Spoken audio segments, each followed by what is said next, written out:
समाननीय आचार्य स्वामी गणेशानंद जी गुरुकुलों के बहुत बड़े सहयोगी श्रीमान जितेंद्र जी भाटिया जी, दिल्ली से हमारे साथी ब्रजपाल जी और ये आचार्य जी आए हैं, हमारे पुराने सहयोगी हैं, सभी अध्यापकगण, प्रिय बच्चों, इधर देखो।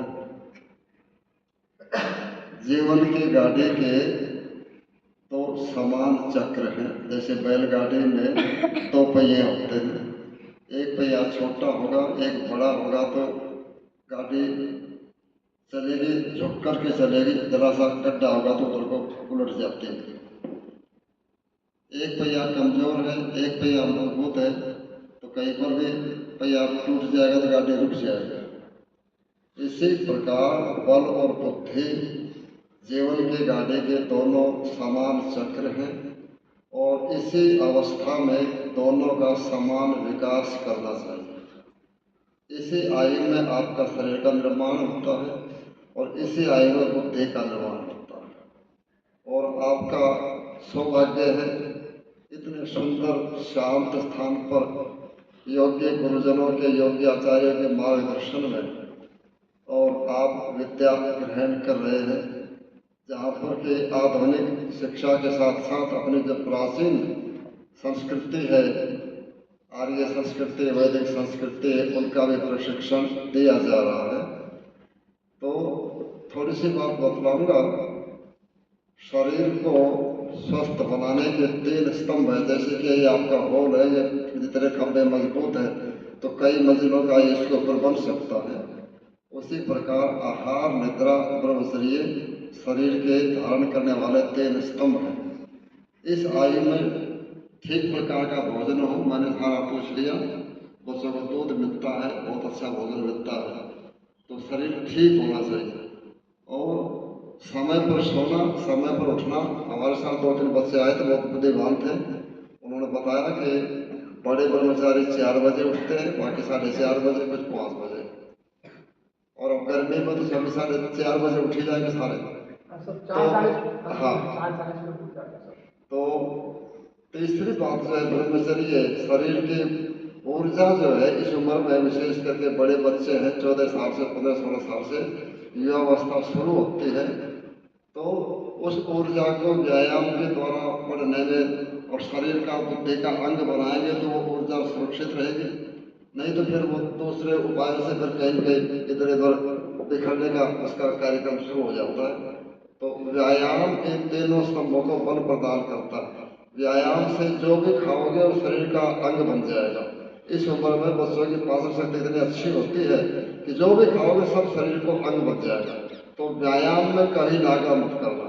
और व्यायाम में वैसे तो हम आर्यवेद में आपके यहाँ भी शिविर लगा है, और ये इसे 2025 में अक्टूबर के अंत में दिल्ली में बहुत बड़ा सम्मेलन है। सभी गुरुकुलों के ब्रह्मचारी आर्यवीरों को आप अपनी कला का प्रदर्शन करने का अवसर मिलेगा, आपको निमंत्रित करेंगे। तो व्यायाम करने से भोजन ठीक प्रकार से हजम हो जाता है, खुल करके भूख लगती है। व्यायाम करने से गहरी नींद आती है और स्वप्न नहीं आते, स्वप्न दोष से ज़्यादा विकार है वो नहीं आ पाते। और व्यायाम करने से मन भी ठीक रहता है। कितना भी दबाव हो, तनाव हो, गलत विचार आ रहे हो, गंदे विचार आ रहे हो, घर जाने के भागने के विचार आ रहे हो, पढ़ाई छोड़ने के विचार आ रहे हो, व्यायाम करोगे तो सारे ठीक हो जाते हैं। तो इसलिए शरीर का निर्माण करने के लिए आहार, निद्रा, ब्रह्मचर्य, इन सब में व्यायाम सहयोगी है। और बुद्धि का निर्माण करने के लिए पहली बात जो है वो आहार शुद्ध हो, सात्विक भोजन करोगे। जैसे कि गुरुकुल में दिया जाता है, मिर्च, मसाले, तेल, खटाई, चटपटी चीज़ों से रहित जो है पौष्टिक भोजन है, घी है, दूध है, छाछ है, साग है, फल, सब्जी इत्यादि, जो अन्न इत्यादि। तो इससे बुद्धि भी जो है वो निर्बल बनेगी। देखो जैसे ये बल्ब है तो ये कांच का, इसमें मरकरी का पाउडर है और किसी चीज का पाउडर इस पर स्प्रे कर देते हैं, तो इससे निकलने वाला प्रकाश जो श्वेत दिखाई देता है।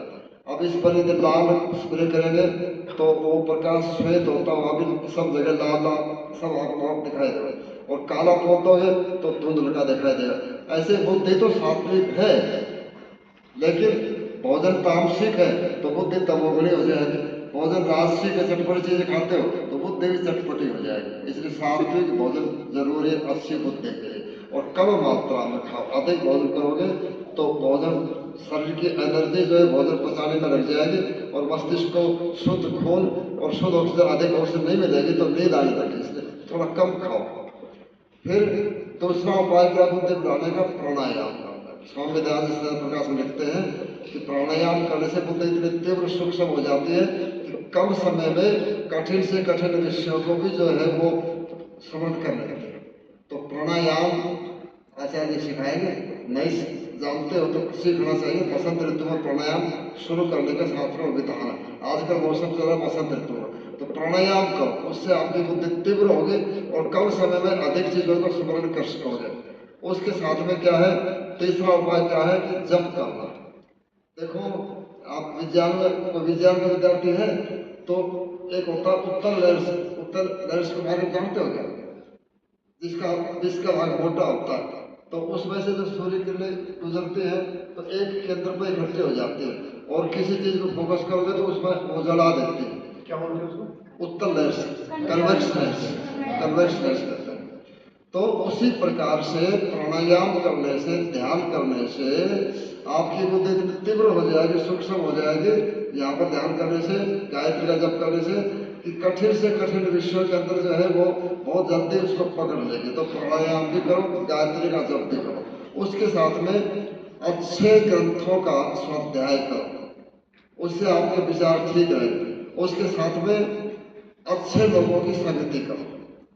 देखो देशभ्यता महापुरुष समय के सबसे बड़े आयु के, शास्त्रों के, नीति शास्त्र के जानता, सबसे बड़े योद्धा और योग के जानकार, लेकिन दुर्योधन की संगति से उनकी बुद्धि मलिन हो गई और वो विराट के, आपका अमोर का इलाका सारे विराट का इलाका है। मार्तिका वक्त जो मेवात कहते हैं, मार्तिका महाभारत में उसका नाम मार्तिका वक्त, मेवात का नाम पुराना मार्तिका वक्त महाभारत में लिखा है। तो यहाँ पर विराट के यहाँ पर गाय चुराने के लिए गए सारे, क्योंकि दुर्योधन का अन्न खाने से बुद्धि विकृत हो गई। तो इसलिए बुद्धि बढ़ाने के लिए कुछ उपाय है। अगली बात क्या है, अभी आपकी परीक्षा जो है वो महीना 20 दिन होने वाली है, तो निश्चय करो कि इस बार मेरा इतने प्रतिशत जो नंबर आने ही चाहिए। दिन रात आप नोट्स लिखो, जो भी आपकी परीक्षा उसके सब चीजों के विषय के, प्रत्येक विषय के 20-20, 30-30 प्रश्नों का ऐसा याद कर लो कि मस्तिष्क में फीड कर लो। इसके लिए चरक संहिता क्या कहती है, बुद्धि बढ़ाने के लिए सतता अध्ययनम, लगातार पढ़ो। अब खूब पढ़ो, आधा घंटा व्यायाम करो मत छोड़ना, लगातार पढ़ो। जो विषय आपके कम है अपने गुरुजनों से, महाराज जी से प्रार्थना करो कि हमें इस विषय में थोड़ा सा और सहायता जो है पढ़ाने का विषय कुछ करा दो। तो लगातार पढ़ो, तो ये नोट्स बनाओ, लिखो, क्योंकि परीक्षा लिख नहीं सकते।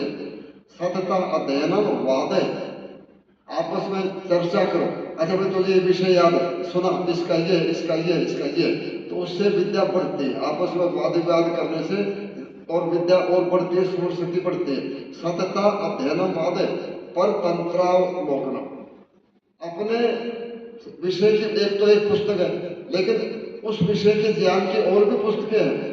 तो मैं भावी छात्रों को वो और भी जो है वो पुस्तकें पढ़नी चाहिए। एक विषय की सब्जेक्ट की पुस्तकें हैं तो उससे समझ रखने वाले और भी पुस्तकें आपको पढ़नी चाहिए। आपका उत्तर फिर जो होगा तो परीक्षा कहेगा ये विद्यार्थी इसने केवल रट करके नहीं लिखा, तो बड़ी बुद्धि से आगे तक लिखा, तो वो नंबर जो पूरे के पूरे नंबर देने की कोशिश करेगा। तो पर तंत्रावलोकनम और तद विद आचार्य उपसेवा से, जो अपने विषय के ये गुरु जी बैठे हैं, आचार्य जी बैठे हैं और अध्यापक हैं, जो अपने विषय के मास्टर हैं, उनकी सेवा का मतलब कोई मुट्ठी से अपनी कपड़े धोना ये नहीं, ये तो सामान्य बात है। उनके पास में बैठ करके उनसे पूछो, गुरु जी इसका क्या अर्थ है, इसका क्या अर्थ है, परीक्षा में कैसे करेंगे, कैसे उत्तर दोगे।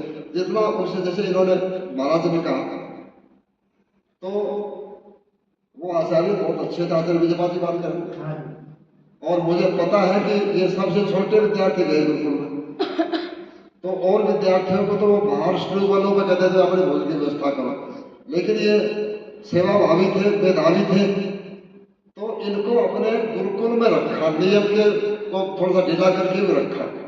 तो क्योंकि इन्होंने अपने व्यवहार से गुरुजनों सीधे उन कमरों में गए, जिस भय से जो डरने का था ना वहीं पर सीधा वहीं पर चले गए।